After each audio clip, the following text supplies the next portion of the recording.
Hey there, welcome back to another video. This time around, it is yet another album review, and the album that I'm going to be discussing in this video is Death by Rock and Roll by The Pretty Reckless. Now, before I get around to sharing thoughts on this album, I want to give a special shout out to Steven for requesting this album review.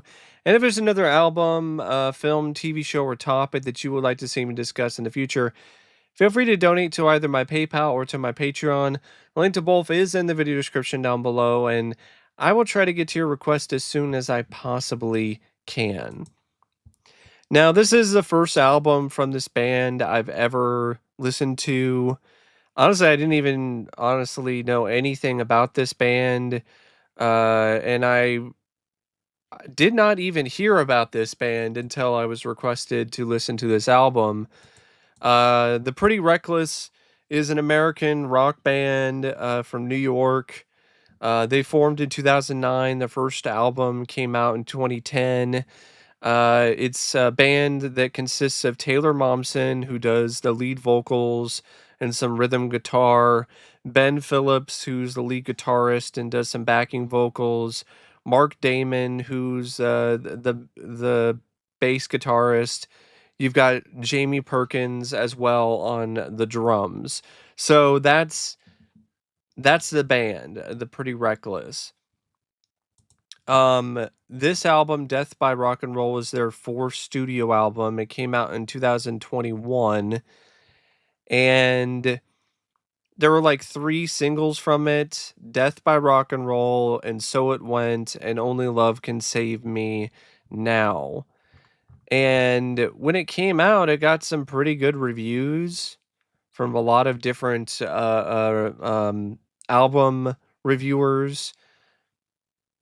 I just thought this was just okay at best. Like, this was one of those albums where it's definitely produced in a way that's pretty slick. Like, everything sounds good and it doesn't have any issues in terms of its production. So it's not one of those things where, okay, you're hearing glaring flaws in terms of the way that the sound was recorded or the way that things were mixed. That's not what you get with this album. But what you do get is just a lot of, okay, yeah, it's slick and it's polished, but it's not really that memorable. So it's one of those albums where it's like, okay, there's some songs that feature some decent vocals and some decent guitar work, but really it's not anything that is really going to resonate with you that strongly, at least not for me personally. I think it hurts the album that it's like this weird mix of different styles of music. Like, it's not just a traditional hard rock album. There's country influence, there's grunge influence going on, there's a little bit of pop, there's some slow ballad stuff. Like, so it's not really just like straight up hard rock. So it's not really that appealing when it comes to that aspect of it, and it's supposed to be a hard rock album. And honestly, other than the song Witches Burn, and maybe And So It Went, a lot of the other rock songs on here just blended together and really didn't stand out that much to me, and were just pretty forgettable. The songs that weren't rock songs stood out more to me because it was an instance where Taylor Momsen's vocals are really able to shine, like songs from the album like Standing at the Wall or Got So High.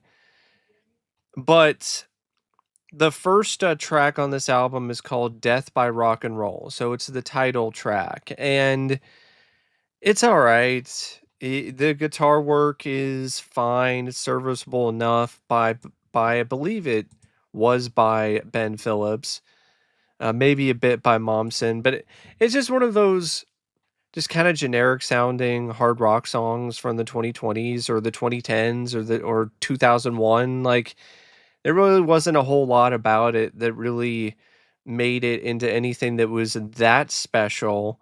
The vocals were fine, but in all honesty, I think Taylor Momsen's vocals are more powerful and work better when she's not trying to be a hard rock singer.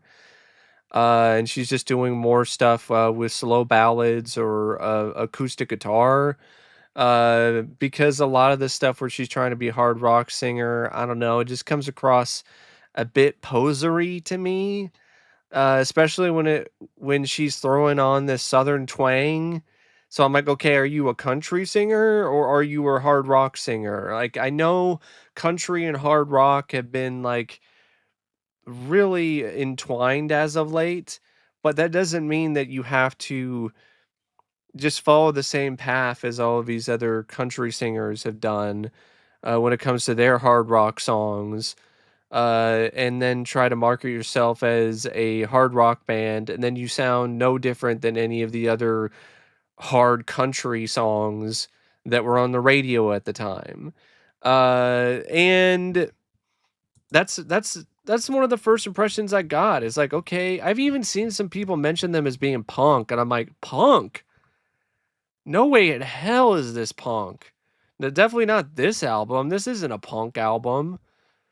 If somebody gave me this album and said it was punk, I feel like I was being punked, but that's the only thing that would honestly be connected to the genre of punk, because this album is not punk. It's more alternative rock at points or pseudo grunge. It's a weird throwback because there's a lot of tracks on here.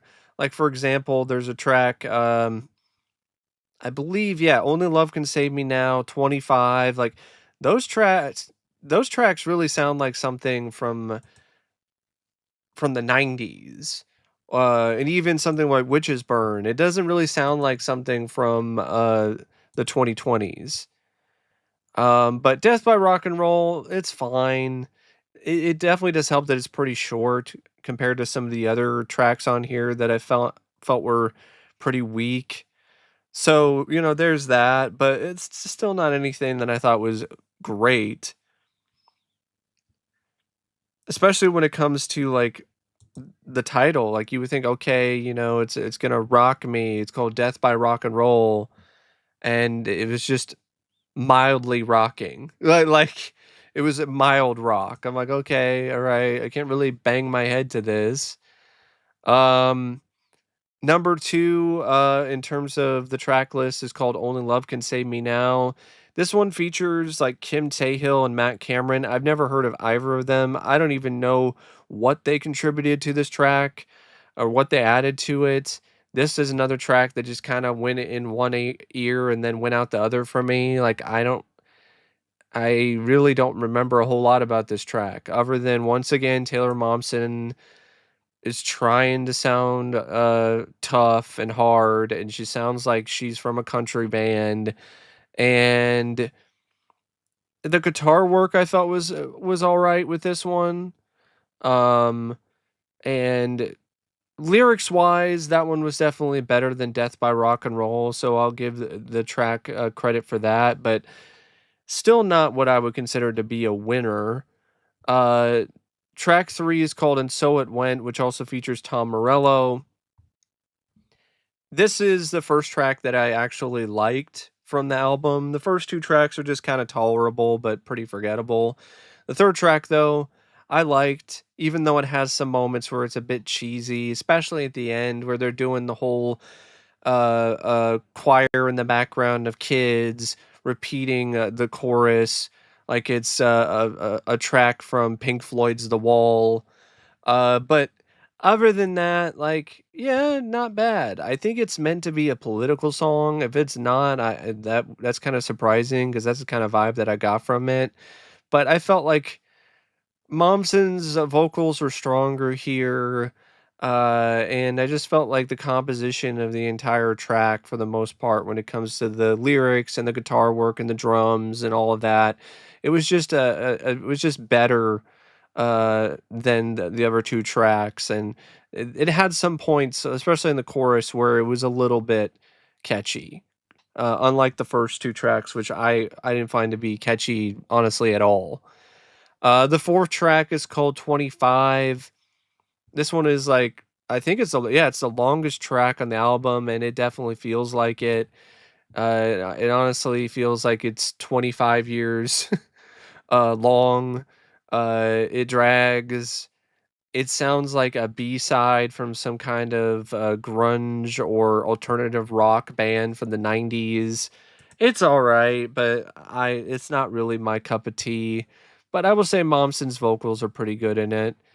Uh, Track 5 is called My Bones. Well, actually, I wanna go back to 25 because I wanna mention the instrumental. The instrumental backing, track probably isn't the right word, but the instrumentals that they use in terms of like the background beat for the song, it sounds like something from a James Bond movie. Like it sounds like it would be in a James Bond film soundtrack, but the lyrics don't match a James Bond a movie. But I thought that was kind of interesting. It kind of has this James Bond kind of 007 vibe to it. But track 5 is called My Bones. This one honestly sounds exactly the same as track 10, Turning Gold. Like the two of them are pretty indistinguishable from one another. More attempts at trying to be more country infused, hard country esque. Not really anything that you can really, bang your head to, really get into in terms of, being a hard rock kind of track. I've banged my head more to, um, AOR albums and AOR tracks than any of this, and this is supposedly a hard rock band. Track 6 is interesting because it's the first time you hear an acoustic track, where there's a lot of acoustic guitar and there's not heavy guitar going on. And Momsen is taking a completely different approach when it comes to her vocals. And I think Momsen's vocals and songs like this is really where she shines because she's got a strong voice. She's got some power to it. But when she's trying to like be guttural with it or try to be hard, it just it honestly sounds like it's a forced thing for her. It sounds like an act, but when she's doing songs like this, it comes more naturally, and as a result, like it actually turns out to be something that I think is a lot more satisfying, at least to me personally. So I didn't mind this song. It was kind of cheeky at times too, which I did appreciate, and it had some good vocals by Momsen. Number 7 is a complete throwaway track. It's like 38 seconds. It's called Broomsticks.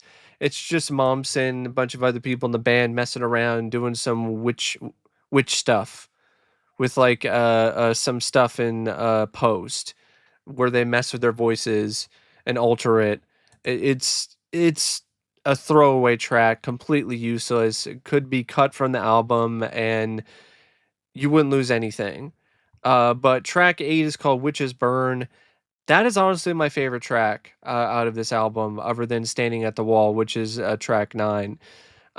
This one sounded like something straight out of like an alternative rock band catalog from like the 2000s or the 2010s. And this was the one time where I felt things started to mesh for me personally in terms of the guitar work and the drums and the vocals and the lyrics and everything. This is definitely one of the more stronger tracks of the album, um, along with "And So It Went." Uh, Track 9, "Standing at the Wall." The reason why I like this track is because of the strength of Momsen's vocals. Like her vocals in this track at certain points are just astounding. So that's one of the main reasons why I like that track because I appreciate some strong vocal work. And she definitely brings it with Standing at the Wall. The lyrics are kind of generic, kind of cliched sort of stuff, and, trying to be poetic and everything. But the vocals really do carry this track because it's not necessarily the instrumentals or the guitar work or the drums because there's not really a lot of that. It's more of a vocal heavy track. Number, 10, track 10, Turning Gold. Like I said, I honestly thought it was the same song as My Bones. They sound very similar in terms of the beat, in terms of the guitar work, in terms of just the overall structure. Um, and, I yeah, I mean, it's not quite the same length, but they're very close. They're both, like, a little bit over 4 minutes. I definitely wouldn't consider that track to be gold by any means. Just very, mid. Track 11, Rock and Roll Heaven, another instance of trying to do more acoustic, more stripped down, type of, work. Kinda forgettable, though. I appreciate the sentimentality and the sentiment behind it. It seems that I think it's intended to be kind of maybe a song about, letting someone go, or a song that's supposed to be a tribute to somebody. It was like, "Oh, I'll find you in rock and roll heaven," kinda thing. So there's a bit of cornball elements to it, though, when it comes to the lyrics, but there's a lot of sincerity with it that I think helps it. Track 12 is another completely, useless track to me called Harley Darling. It's just about a motorcycle, a Harley motorcycle, and there's even, like, sounds of the motorcycle's engine revving at one point, and it's she's just singing lovingly about her motorcycle and, or somebody's motorcycle, and it did absolutely nothing for me. Um, Really, lackluster way to end the album, to be honest. And yeah, I mean, the album is definitely not as memorable or as striking as the cover art, where you have Momsen half naked on a gravestone. It's just an album that's just kind of there. It's very mid. One of the more interesting things about the band is the fact that Taylor Momsen, she was an actress in Hollywood before she became a lead singer and created this band. And she was Cindy Lou Who in The Grinch Who Stole Christmas with Jim Carrey. Like when I found that out, I was honestly kind of surprised, but good for her because she was able to find an avenue to have a different career path, and she's a good vocalist, so I'll give her that. I just think she needs to pick a certain genre and stick with it instead of trying to be everything all at once. I think that's a lot harder to do, and I think she should drop the hard rock act because it just it doesn't actually fit her, at least from what I heard in this album. Like, her best work is when she's doing slower ballads and stuff that's more pop influenced, and then hard rock or grunge or anything remotely close to punk. But, that's just, my thoughts on, the Pretty Reckless album. Forgive me for, wrecking the English language there. But, yeah, if you, enjoyed that, then, maybe there'll be some other album reviews in the future. If not, I have plenty of other content on my channel that you might be interested in, and until next time, thanks for watching, and I'll see you later. See ya.